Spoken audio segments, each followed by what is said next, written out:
نحمده ونصلي ونسلم على رسوله الكريم وعلى آله الطيبين وصحابه الطاهرين وأزواجه المطهرات. أما بعد فأعوذ بالله من الشيطان الرجيم. بسم الله الرحمن الرحيم.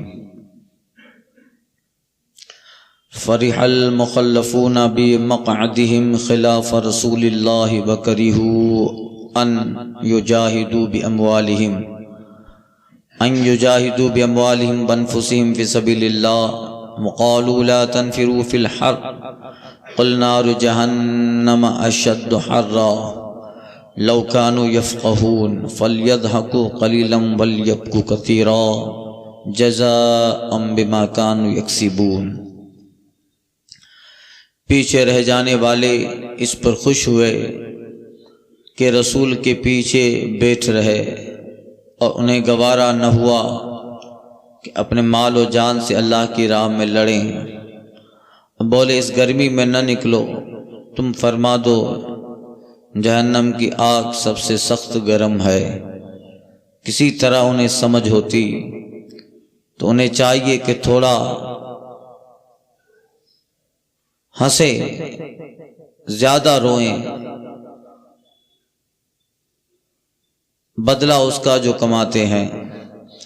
گزشتہ آیات میں منافقین کے اقوال کفری اقوال کا ذکر ہوا، یعنی مومن صحابہ پر طعن کرتے تھے. پیچھے گزرا تفسیر میں حضور پہ بھی طعن کرتے تھے. یلزمون فی الصدقات، محبوب یلزمون کا فی الصدقات، حضور پہ صدقہ دینے میں طعن کرتے تھے. صحابہ پہ طعن کیے. گزشتہ درس میں بیان کیا کہ تبوک کے موقع پر جب صحابہ مال لائے تھے تو اس پہ بھی ہنسے تھے، طعن کرتے تھے. اب ان کے کچھ ایسے ہی افعال اعمال کا ذکر ہے. گزشتہ بیان میں یہ آپ کو بات معلوم ہوئی کہ بہت سارے منافقین جو تھے وہ تبوک سے واپس رہ گئے تھے، تبوک میں نہ گئے. اب چونکہ اتنا لمبا راستہ تھا، مدینہ سے تبوک 700 کلومیٹر کا راستہ ہے، اور اس پر مستزاد یہ کہ سخت گرمی ہے، اور اس پر یہ کہ کھجوریں پکنے کا وقت آ گیا ہے، باغات سے کھجوریں توڑنے کا وقت آ گیا، کمانے کا وقت ہے. اس پر منافقین پیچھے رہ گئے اور چند چلے تھے کسی وجہ سے، زیادہ تر پھر نہ آئے اور پیچھے رہ گئے، اور پھر حضور کی بارگاہ میں آ کے قسمیں کھائی، جس کا اللہ نے ذکر کیا. محبوب آپ کے پاس آئیں گے، قسمیں کھائیں گے. یحلفون باللہ، اللہ کی قسمیں کھا کے کہیں گے کہ ہم کسی عذر اور بہانہ سے، کسی وجہ سے رک گئے تھے. اب اس میں اسی طرح کا ذکر ہے. رسول پاک صلی اللہ علیہ وسلم نے جب سرکار غزوہ تبوک کے لیے روانہ ہونے لگے، حضرت عبداللہ بن عباس کی روایت ہے، تو سرکار صلی اللہ علیہ وسلم نے روانگی کا حکم دیا. اب سخت گرمی ہے، باغوں میں کھجوریں پک چکی ہیں، جنہیں توڑنے کا وقت ہے. منافقین میں کچھ لوگ بیماری کا بہانہ بنائے، کوئی کیا بہانہ بنایا. پیچھے گزر چکا ایک منافق جس نے کہا تھا کہ میں عورتوں کا بڑا دلدادہ ہوں اور رومیوں سے جنگ کرنی ہے، ان کی عورتیں حسین ہوتی ہے تو میں کہیں وہاں جا کے پھنس نہ جاؤں، اس لیے مجھے نہ لے جائیں. یہ جہاد سے، تبوک سے پیچھے رہنے کے بہانے تھے. تو کچھ لوگ مدینہ میں رہ گئے، اور بعض لوگ یہ بہانہ بناتے ہیں کہ ہم گرمی برداشت نہ کریں گے، لمبا راستہ ہے اور گرمی کی وجہ سے ہم رک جاتے ہیں، سفر دراز ہے، ہمیں اس کی طاقت نہیں ہے. تو اب یہ سارے معاملات کا ذکر اللہ تعالیٰ نے اس آیت کریمہ میں فرمایا، فریح المخلفون بمقعد خلاف رسول اللہ، اور پیچھے رہ جانے والے اس پر خوش ہوئے کہ رسول کے پیچھے بیٹھ رہے، اچھا انہیں جانے دو، ہم تو یہاں مدینہ میں رہتے ہیں، اس پہ پیچھے رہ جانے پہ خوش ہوئے، اور کریہو ان یجاہدوا فی باموالہم وانفسہم فی سبیل اللہ، اور انہیں ناگوار ہوا، اچھا نہ لگا کہ اپنے مال اور جان سے اللہ کی راہ میں لڑیں، وقالوا لا تنفروا فی الحر، اور خود تو نہ نکلے، دوسروں کو کہتے تھے نہ نکلو گرمی سخت ہے۔ اب جب حضور حکم دیں تو پھر وہ اللہ کا حکم ہے، نکلنا واجب ہے۔ جب اللہ اس کا رسول بلائیں تو اللہ کا بلانا یعنی رسول اللہ کا بلانا، حضور بلاتے ہیں یعنی اللہ بلا رہا ہے، اور جب محبوب کسی کو حکم دیں اور بلائیں اور اس کے پاس کوئی شرعی عذر نہ ہو تو پھر حضور کی آواز پہ لبیک کہنا ضروری ہے۔ اور بعض محققین اور علماء یہاں تک فرماتے ہیں کہ اگر محبوب کچھ کہیں، حکم دیں یا بلائیں تو تم جس حالت میں ہو، یہاں تک کہ تم نماز میں بھی ہو تو نماز توڑ کے آ جاؤ۔ حضرت سعد بن معلہ رضی اللہ تعالیٰ عنہ نماز میں تھے، حضور کو کچھ حاجت تھی تو سرکار نے سعد کا نام لے کے پکارا، انہوں کے کان میں حضور کی آواز پہنچی تو وہ جلدی جلدی نماز پڑھنے لگے کہ حضور بلا رہے ہیں، حضور کی آواز کے بعد سننے کے بعد جلدی نماز پڑھے اور جو ہے حضور کی بارگاہ میں حاضر ہو گئے۔ جب آئے آقا نے فرمایا کب بلایا تھا، اتنی تاخیر ہوئی؟ حضرت سعد بن معلہ کہتے ہیں یا رسول اللہ میں نماز میں تھا، آپ کی آواز پہ میں نے جلد نماز پڑھ لی اور بارگاہ رسالت مآب میں لبیک و صادق کہتے حاضر ہو گیا۔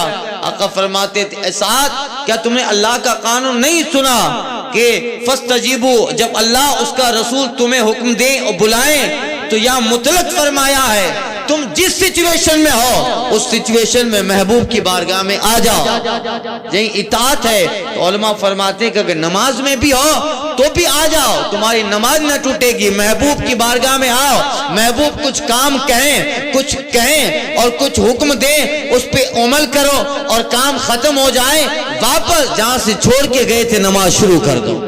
اس لیے کہ جب تک حضور کے حق حکم اور سرکار کے حکم کی تعمیل میں تھے گویا نماز ہی میں تھے، یہ مقام محبوب ہے۔ تو یہ جہاں سے نماز توڑی ہے، چھوڑ کے گئے تھے، توڑی کیا چھوڑ کے گئے تھے، وہیں سے بھی نماز شروع کرو، اس لیے کہ جب تک محبوب کی اطاعت میں تھے نماز میں تھے۔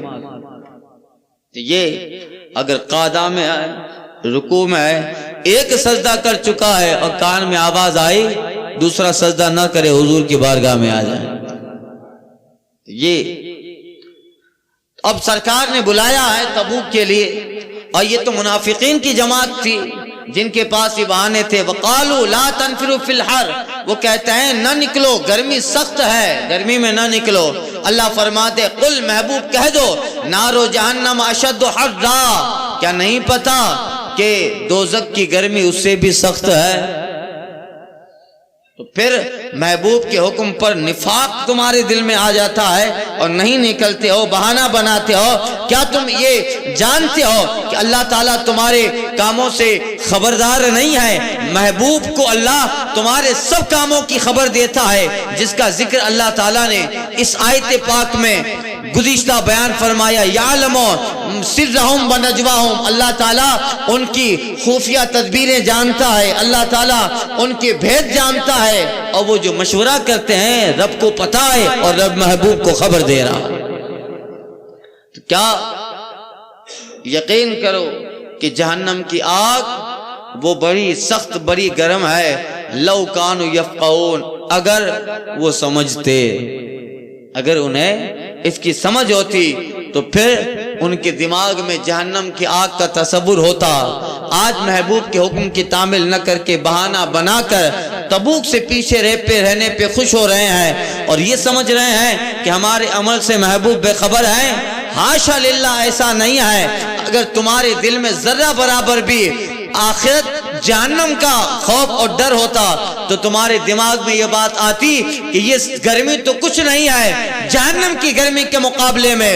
وہ تصور جب تمہارے پاس آتا کیا ہوتا؟ فَلْيَضْحَكُوا قَلِيلًا وَلْيَبْكُوا كَثِيرًا.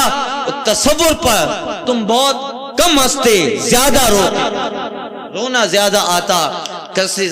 جزاء بما كانوا يكسبون، یہ بدلہ اس کا جو کماتے تھے.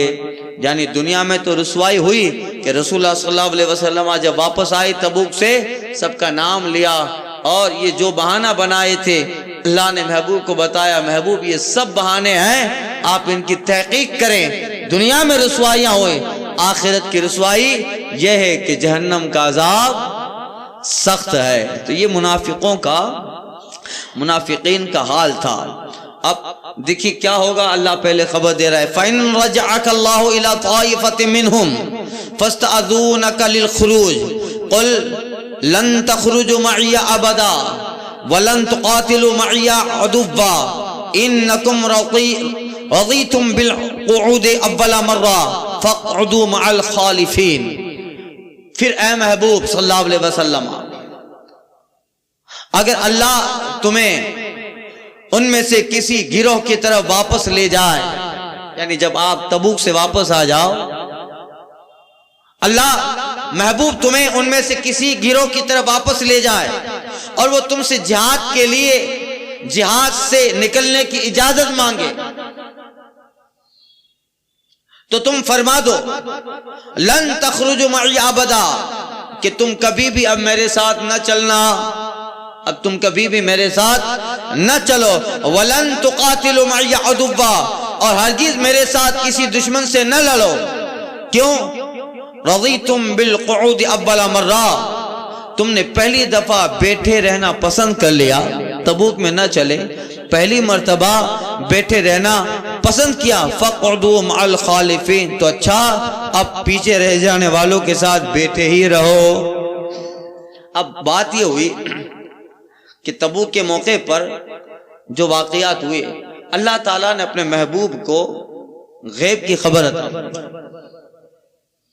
محبوب آپ جب غزوہ سے واپس آ جائیں گے تبوک سے تو کچھ لوگ آپ کے پاس آئیں گے، یا رسول اللہ ہم نہ چلیں آپ کے ساتھ، یہ غلطی ہوئی ہم سے، مگر یا رسول اللہ اب اجازت دیں، اب کوئی بھی جہاد آئے گا ہم پیچھے نہ رہیں گے. اب آپ فرما دیں کہ اب تمہیں ہر جہاد میں ہمارے ساتھ چل کر دشمن سے لڑنا ہے، حضور اب اجازت دیں. ایک بار جو ہوا وہ ہوا جو ہو گیا. اب یا رسول اللہ آپ تبوک سے واپس آ گئے، اب آگے بھی آپ جہاد کریں تو حضور ہمیں منع نہ کریں گے، ہم چلیں گے، شوق سے چلیں گے. تو یہ قسمیں کھا کر رسول اللہ کی بارگاہ میں کچھ منافق 12 لوگ تھے غالباً، وہ آئے تھے حضور کی بارگاہ میں اور جو ہے یہ کہنے لگے کہ اب جب آئیں گے جہاد کا موقع آئے گا تو حضور اب آپ ہمیں منع نہ کریں گے اور ہم آپ کے ساتھ دشمن سے خوب لڑیں گے. اس بار تو ہم نہ جا سکے، اگلے بار ہم جہاد میں حضور کے ساتھ ضرور رہیں گے، آقا آپ کے ساتھ رہیں گے، آپ ہمیں منع نہ کریں. اب اللہ فرما رہا ہے کہ محبوب جب آپ واپس لوٹو گے یہ لوگ آئیں گے، دوبارہ آنے کی اور دیگر جہاد میں آنے کی اجازت طلب کریں گے، مگر محبوب تمہارا رب کہہ رہا ہے منع کر دینا اور کسی جہاد میں اب ان کی شرکت جو ہے ضروری نہیں، بلکہ ان کی شرکت ابھی کسی جہاد میں ہے ہی نہیں.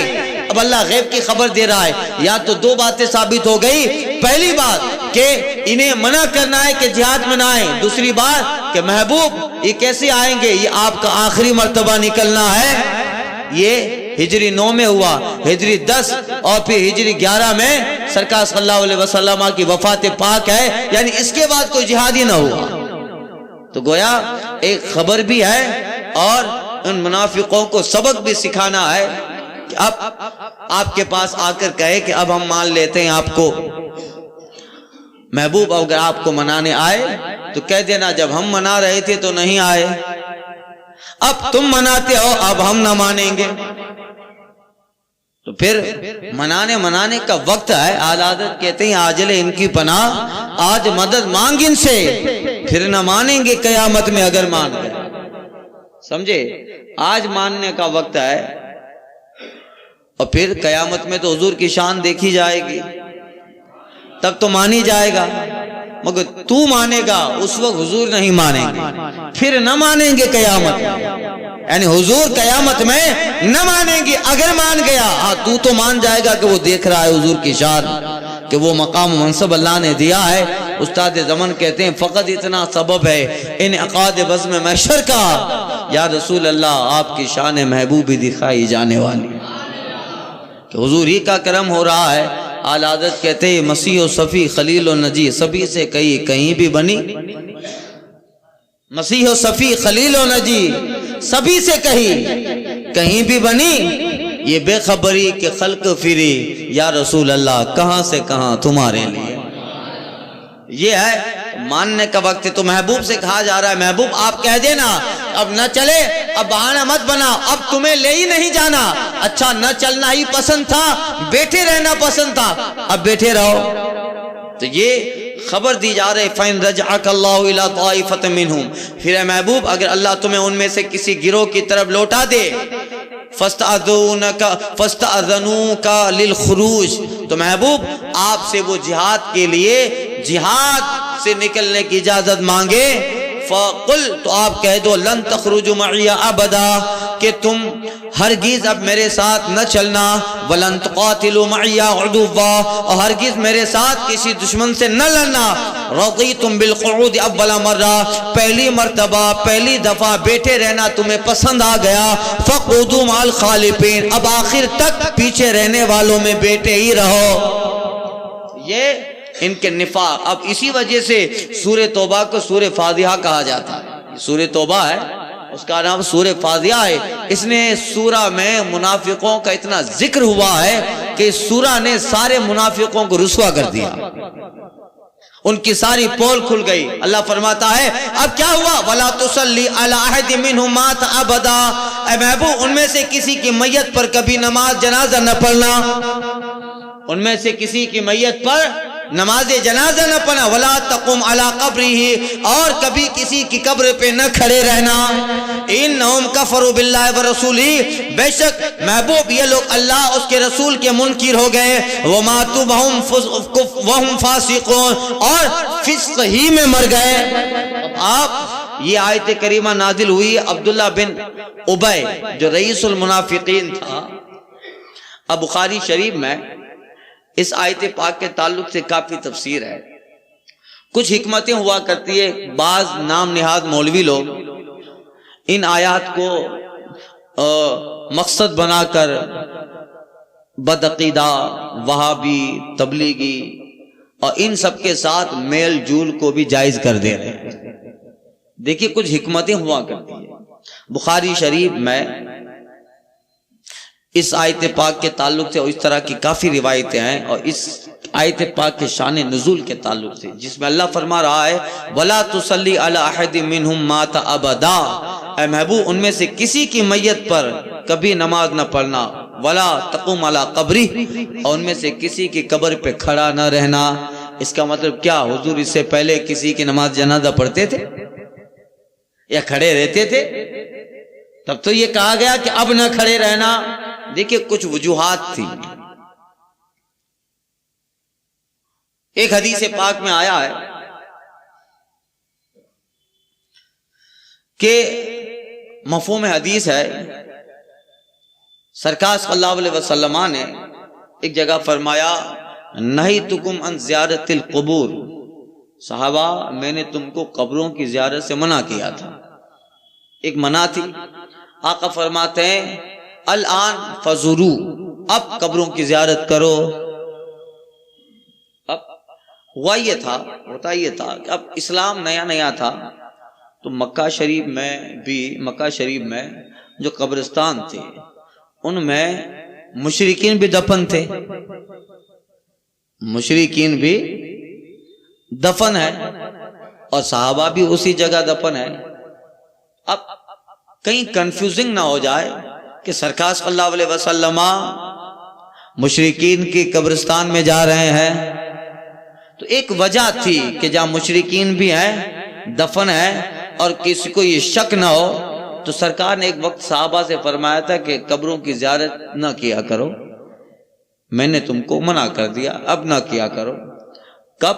جب کہ ایسا حال تھا۔ پھر جب اسلام غلبہ پکڑ گیا، زور پکڑا، بخاری شریف میں ہے، ابو داؤد میں ہے، ترمذی اور نسائی وغیرہ میں، بہقی فی شعب الایمان میں بھی ہے کہ جب اسلام زور پکڑ گیا اور صحابہ کو مکہ شریف پہ مکمل غلبہ ہوا، تو مشرکین جو دفن تھے قبرستان میں مکہ کے، کھود کھود کے ان کی ہڈیوں کو پوٹلی میں باندھ کر پھینک دیا گیا، صاف کیا قبرستان کو۔ وہ بھی دفن کرتے تھے، جلاتے نہیں تھے، وہ اپنے آپ کو دین ابراہیم پہ کہتے تھے نا، وہ کہتے تھے نحن علی ملت ابراہیم، وہ مشرکین اپنے آپ کو دین ابراہیم پہ کہتے تھے، بھلے ان کے عقیدے بگڑ گئے تھے، ان کے گمان میں وہ ملت ابراہیم پر تھے، دفن ہوتے تھے۔ پھر جب اسلام کو غلبہ آیا، زور پکڑ گیا، تو اور مکہ کی زمین پر مکمل طور پہ مسلمانوں کو قبضہ ہوا، اس لیے تو بتوں کو نکالا گیا خانہ کعبہ سے، پھینکو ان کو، ایک ایک کر کے پھینک دیا گیا۔ کہا اللہم انہن اضللن کثیرا، قرآن میں ہے، محبوب کہتے ہیں اللہ انہوں نے بہتوں کو گمراہ کر کے رکھ دیا ہے، کتنوں کو گمراہ کر دیا، پھینکا۔ اور اسی طرح جہاں مشرکین دفن تھے، کھود کھود کے ان کی ہڈیاں نکالی، پوٹلی میں بند کیا اور پھینک کیا۔ اب صاف ہو گیا، اب جو قبریں ہیں وہ صرف صحابہ کی ہیں، صحابہ کی ہیں، اہل ایمان کی ہیں۔ اب آقا فرماتے ہیں نہیتکم عن زیارت القبور، صحابہ میں نے تمہیں قبروں کی زیارت سے منع کیا تھا، اس وجہ سے اب وہ وجہ نہ رہی، فزوروا الآن، اب زیارت کرو۔ اب پہلے والے حصے کو وہاں بھی دلیل بنا رہا ہے، کدے کہ حضور کہہ رہے ہیں قبروں کی زیارت منع ہے اور تم قبروں پہ جا رہے ہو۔ ارے بھائی عقل بھی کوئی چیز ہوا کرتی ہے۔ یہ ان کی عادت ہے، ایک ہی حصہ پڑھتے ہیں اور کہتے ہیں، دیکھو قرآن میں اللہ فرما رہا ہے اللہ غیب پر کسی کو مطلع نہیں کرتا۔ اللہ جب غیب پر کسی کو مطلع نہیں کرتا تو غیب اللہ ایک آگے والی حدیث، اس آیت کا آگے والا جز نہیں پڑھتے، الا من ارتضی من الرسل، مگر اللہ اپنے رسولوں میں سے جس کو چاہے انہیں غیب پہ مطلع کرتا ہے، یہ چھوڑ دیتے ہیں، وہ پہلے والا جز پڑھتے ہیں۔ مطلب کی بات یہ سارے حالات تھے، تو کبھی کبھی کچھ حکمتیں تھی بخاری شریف میں، اس حدیث کے، اس قرآن کی آیت کے تعلق سے جو حدیثوں کا ذکر ہوا ہے کہ قبیلے بنو خزرج کا سردار، ان کا پیشوا،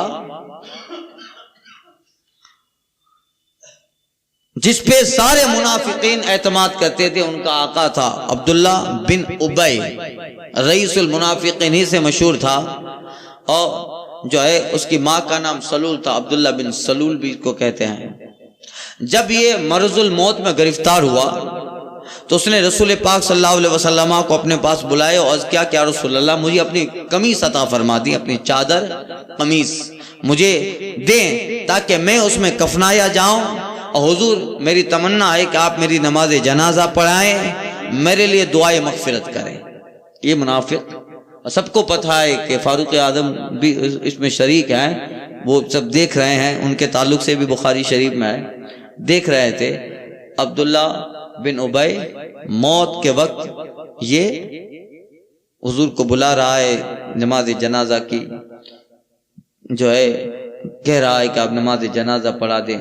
یہ ہوا جب سرکار صلی اللہ علیہ وسلم گھر پہ تشریف لائے تو حضور نے اپنی اوپر والی قمیص اس کو بھیج دی، عبداللہ بن ابی نے اس کو واپس بھیج دیا کہ رسول اللہ یہ نہیں چاہیے، آپ کے جسم سے جو لگی وہ اندر والی چاہیے۔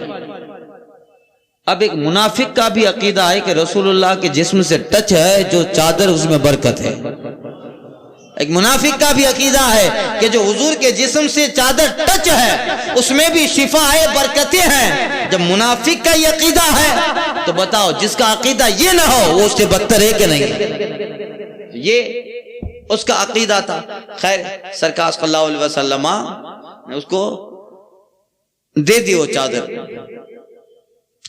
اور جب وہ مر گیا تو اس کا بیٹا، اس کا نام بھی عبداللہ تھا، مگر عبداللہ بن ابی منافق کا جو بیٹا تھا عبداللہ، یہ مومن مخلص صحابی تھا، بیٹا بڑا مخلص صحابی تھا۔ وہ بھی حاضر ہوا اور حضور سے ایک روایت میں کہ اس نے بھی قمیص مانگی۔ جب سرکار نے اپنی قمیص شریف عطا فرمانے کا ارادہ فرمایا کہ حضور آنے والے شخص کو اس کے باپ عبداللہ بن ابی کے لیے قمیص دے دیں، فاروق اعظم عرض کیا یا رسول اللہ، ایسے نجیس العین اور خبیث کو آپ اپنی طیب و طاہر چادر دے رہے ہیں، پاک چادر دے رہے ہیں؟ تو آقا ارشاد فرماتے عمر، قمیص تو اسے کچھ فائدہ نہ دے گی، اس لیے کہ ایمان نہیں ہے، قمیص اسے فائدہ نہ دے گی، مگر مجھے امید ہے کہ اس کی برکت سے 1000 منافقین مخلص مومن ہو جائیں گے، مخلص مومن ہو جائیں گے۔ خیر یہ سب چیزیں ہوئی اور عبداللہ بن ابی منافق انتقال مر گیا اور اس کی نماز جنازہ میں حضور گئے۔ اب اس کو بہت سارے لوگ دلیلیں بنا رہے ہیں۔ دیکھیے وجہ کیا تھی کہ جب حضور علیہ، یہ اس وقت کی بات ہے جب اللہ تعالیٰ نے آیت کریمہ نہیں اتاری تھی، وَلَا تُصَلِّ عَلَىٰ أَحَدٍ مِّنْهُمْ مَاتَ أَبَدًا، اے محبوب ان میں سے جو انتقال کر جائیں مر جائیں آپ ان کی نماز جنازہ نہ پڑھیں، وَلَا تَقُمْ عَلَىٰ قَبْرِهِ، ان میں سے کسی کی قبر پہ نہ کھڑے رہیں۔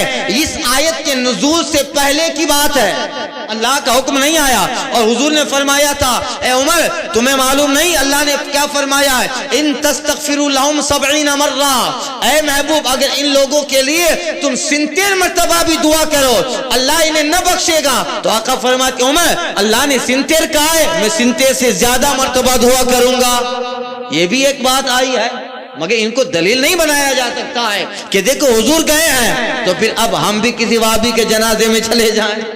وہ حالات ایسے، سچویشن ایسے ہیں اور سرکار جان رہے ہیں، حضور جان رہے ہیں۔ خیر حضور کا چادر دینا اور اس کے جو ہے حضور اپنی چادر اس کو تبرک کے طور پہ اس کا حضور کی چادر کو لینا، اب یہ جب سارے معاملات ہوئے تو پھر دوسرے منافقین کے دماغ میں یہ خیال آتا ہے کہ جب ہمارا سردار جو رئیس المنافقین ہے وہ موت کے وقت حضور کی چادر سے برکت لے رہا ہے، شفا لے رہا ہے، یقیناً حضور کی جب چادر میں شفا ہو سکتی ہے تو ذات مصطفیٰ میں کیا کمال ہوگا۔ نتیجہ کیا ہوا کہ حضور کا چادر دینا اتنا رنگ لایا اور اس کی نماز جنازہ میں جانا اتنا رنگ لایا کہ 1000 منافقین توبہ کر کے مخلص مومن صحابی بن گئے۔ تو دیکھو یہ اب پھر اللہ نے فرمایا اے محبوب ولا تصلی علی احد منہم مات ابدا، اس کے بعد یہ حکم آیا اب کے بعد محبوب جو بھی ہوں مر جائے ان میں سے آپ نہیں جائیں گے نماز جنازہ پڑھنے۔ اب کے بعد ان کی قبریں ہیں ولا تقوم علی قبری، محبوب آپ کی قبر، ان کی قبر پہ آپ نہیں جائیں گے۔ کیوں؟ انہم کفروا باللہ ورسولہ، گویا مطلب ہوا کہ آپ کے بعد جو کفر پہ مرے گا، نفاق پہ مرے گا، اللہ اس کے رسول کا منکر ہو کے مرے گا، محبوب نہ آپ جائیں گے اس کی قبر پر، نہ آپ دعا کریں گے، نہ اس کی نماز جنازہ پڑھائیں گے۔ اب فیصلہ آ گیا، اب قانون آ گیا، اب قیامت تک یہ قانون، اب یہ قانون حضور کے حوالے سے قیامت تک ہے۔ اب حضور کے امت کے علماء نہ جائیں گے، حضور کی امت کے امتی مومنین نہ جائیں گے، سرکار کے عاشقین نہ جائیں گے، جو بھی زمرے میں آئے گا چاہے نفاق پہ مرا، کفر پہ مرا، اللہ رسول کے انکار پہ مرے گا، اب قیامت تک حکم ہے نہ اس کی نماز جنازہ میں جانا ہے، نہ اس کے لیے دعائے مغفرت ہے، نہ اس کی قبر پہ جانا ہے۔ قیامت تک اللہ نے فیصلہ صادر فرما دیا، اور یہ حکم جو ہے غیر منسوخ، ابھی قیامت تک یہ حکم ہے وہ ماتبعہم فاسقون، کہ محبوب یہ فسق پر مر گئے، یعنی بے حکم ہو کے مر گئے، کفر پہ مرے۔ اب یہ حکم ہے، اس کے بعد پھر قانون آ گیا۔ تو دیکھیں حکمت بھی کوئی چیز ہوا کرتی ہے۔ سرکار صلی اللہ علیہ وسلم تشریف لے گئے اور 1000 منافقین ایمان لے آئے، اور یہ روایت روح البیان میں بھی ہے، تفسیر روح البیان میں، تفسیر روح المعانی میں علامہ آلوسی رحمۃ اللہ تعالی علیہ نے بھی اس کو نقل فرمایا ہے، اور بھی دیگر احادیث کی کتابوں میں، بخاری شریف میں خود اس کا ذکر ہے۔ گویا یہ ایک حکمت کے تحت تھا۔ تو اب اس سے ایک بات تو پتہ چلی کہ سرکار صلی اللہ علیہ وسلم کا قمیص شفا دیتا ہے۔ یہ منافق کا عقیدہ ہے، منافق کا عقیدہ ہے کہ سرکار کے جسم سے ٹچ ہونے والا، ارے جب حضرت یوسف علیہ السلام کا قمیص ان کے والد حضرت یعقوب کو بینائی دے سکتا ہے۔ واقعہ آگے سورہ یوسف آ رہی ہے، سورہ یونس، سورہ یوسف دے سکتا ہے۔ وہ بھی نبی ہیں، یہ بھی نبی ہیں، بیٹا یوسف بھی نبی، باپ جناب یعقوب بھی نبی ہیں، مگر بھائیوں سے کیا کہا تھا؟ یہ میرا قمیص لے جاؤ، القی علی وجہی ابی یاتی بصیرا، اپنے باپ کے چہرے پہ ڈالنا، اللہ انہیں جو ہے بینائی روشنائی عطا فرما دے گا۔ فلما جعل بشیر والقوا علی وجہی فرتد بصیرا، اور جب خوشخبری دینے والا آیا، جناب یوسف کا قمیص ان کے والد کے چہرے پہ رکھا گیا، ان کی بینائی لوٹ آئی۔ جب یوسف کا کرتا ایک نبی کی بینائی لوٹا سکتا ہے تو نبی الانبیاء کا قمیص کیا امتی کو شفا نہیں دے سکتا؟ نہیں دے سکتا۔ اعلی حضرت کہتے ہیں کوچے کوچے میں مہکتی ہے یہاں بوئے قمیص، کوچے کوچے میں مہکتی ہے یہاں بوئے قمیص، یوسف ستا ہے ہر ایک گوشے کنعان عرب۔ یہ جو ہے عقیدہ ملا۔ اب منافقین جو تھے ان کو تو آزمایا جا رہا تھا اولاد سے، مال سے، اور اس آیت کا مفہوم گزر چکا، وَلَا تُعْجِبَكْ أَمْوَالُهُمْ وَأَوْلَادُهُمْ إِنَّمَا يُرِيدُ اللَّهُ أَن يُعَذِّبَهُمْ بِهَا فِي الدُّنْيَا وَتَزْهَقُ أَنفُسُهُمْ وَهُمْ كَافِرُونَ۔ اور محبوب ان کے مال و اولاد پر تعجب نہ کر، ورنہ اللہ یہی چاہتا ہے کہ اسے دنیا میں ان پہ وبال ڈالے اور کفر پر ہی ان کا دم نکل جائے۔ رب نے لکھ دیا ہے ان کے اندر ہدایت کی شمع روشن ہونے والی نہیں ہے، ان کا مال، ان کی اولاد خود وبال بن گئے، اور رب کے یہاں لکھے ہوئے کافر ہیں جن کے دلوں پہ مہر لگ گئی ہے۔ اب یہ ان کا حال تھا۔ آگے جو سورہ آ رہی، آیت پاک آ رہی ہے جس کے تعلق سے اس سورہ کا نام سورہ توبہ رکھا گیا۔ کچھ صاحب جو رہ گئے تھے اور پھر وہ لوگ مخلص مومن تھے، ان پہ توبہ ہوئی، توبہ کی، اللہ نے ان کے لیے توبہ کی آیتیں اتاری، اور ان 3 صاحب کی توبہ کا ذکر ہے جو شروع صورت میں ہی وہ واقعات کر چکا ہو۔ تو انشاءاللہ تعالی وہ واقعہ اور پھر آنے والے تفسیر میں یہ واقعہ اور انشاءاللہ سورہ توبہ یعنی 10واں پارہ ختم کر دیں گے انشاءاللہ۔ 10واں پارہ آخری آیتیں ہیں، پھر انشاءاللہ 11واں پارہ جس میں سورہ توبہ کی آخری اجزاء جز اور پھر سورہ یونس وغیرہ اس میں آنے والی ہے انشاءاللہ۔